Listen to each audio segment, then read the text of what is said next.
we are doing whatever it takes. It's about giving your all. From the players on the field to the members in the stands. Do whatever it takes. Call 1300 GO Bombers.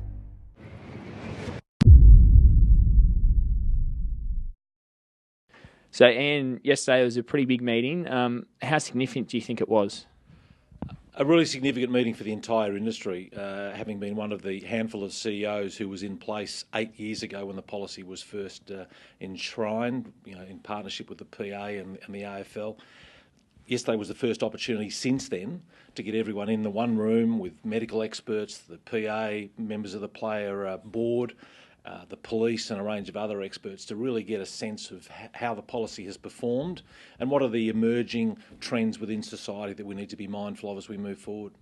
And what you learnt out of yesterday's meeting, has that changed your stance at all? Well, we went into the meeting with a clear commitment to supporting the policy. Had a number of conversations internally with James, who at that time, again going back to 2004, was actually on the AFL-PA board, so has a real intimate knowledge of the policy. Spoke with Job and the leadership group, and our commitment very much mirrors that of the policy, which is to the health and well-being of the players, and we are unequivocal about that. So we took that contribution to the table yesterday, and I think there was a lot of focus on how much accord there was across the various stakeholders to support those key principles, and then that allows you then to focus on a number of things, as we contemplate where we're at, particularly how can we make it better. And from what you learnt, what were the main things that you sort of took out of it and come away with? Well, the positive from the club's perspective is that last time around, for a whole range of industry and complicated issues, the clubs weren't really a stakeholder in this conversation. As we've seen with the one circumstance of a play with 3 strikes, the club concerned did not know until the 3rd strike had occurred, and the tribunal hearing was drawn.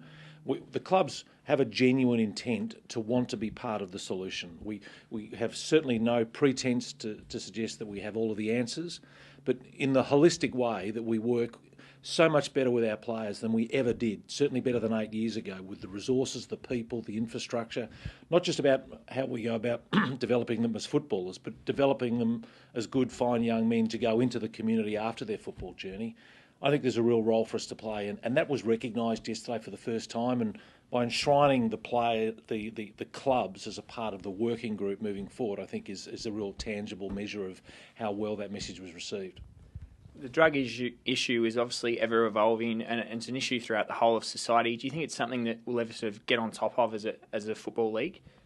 Well, there were a number of things yesterday that, whether we were sitting there listening as AFL club CEOs or frankly sitting there as parents, and I know a number of my peers as AFL club CEOs have got children that are mirroring the age of our players, so sort of in that 18 to 24 zone, and some of the things that we heard yesterday were really confronting in regard to emerging trends, not just here but overseas. I think it would be folly to suggest that you're ever on top of it.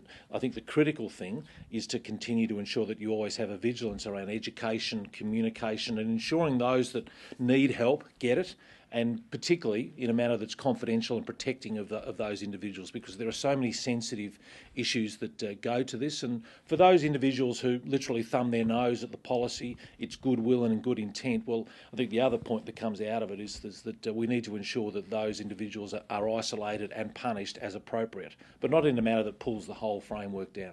Thanks for your time today on Bomb TV. My pleasure.